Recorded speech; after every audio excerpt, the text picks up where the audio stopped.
Kekhawatiran meningkatnya kasus baru COVID-19 akibat ketidakpatuhan warga dirasakan tenaga medis. Momen berkumpul dengan keluarga di kala Ramadan hingga jelang Lebaran bisa jadi terlewatkan begitu saja mengingat tugas untuk menyelamatkan pasien menjadi prioritas utama. Dan berikut kami hadirkan potret perjuangan tenaga medis relakan momen Lebaran di tengah pandemi virus corona.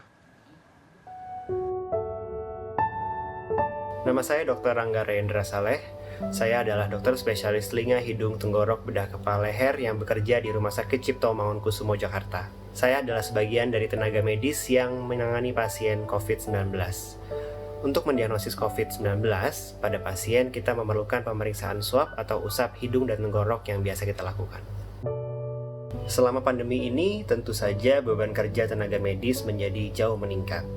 Karena selain menangani pasien-pasien yang COVID-19, rumah sakit juga tetap menangani pasien-pasien yang non-COVID yang rutin berobat ke rumah sakit. Berpuasa di tengah pandemi ini tentunya merupakan suatu tantangan tersendiri. Karena selain juga kita harus menahan lapar dan haus, saat bekerja juga kita harus menggunakan alat pelindung diri yang tentunya lebih gerah atau panas. Seringkali waktu sahur atau berbuka puasa juga tetap ada tenaga medis yang harus siap sedia dan harus berjaga. Tenaga medis yang setiap hari harus bekerja ke rumah sakit tentunya memiliki resiko untuk membawa penyakit yang dipaparkan di rumah sakit ke dalam rumah. Oleh karena itu, banyak tenaga medis yang menyewa rumah atau kos atau bahkan menginap di hotel agar tidak meningkatkan resiko keluarga di rumahnya terpapar dengan penyakit atau virus. Sedih jika kita harus menjalani ibadah Ramadan ini terpisah dari anggota keluarga di rumah.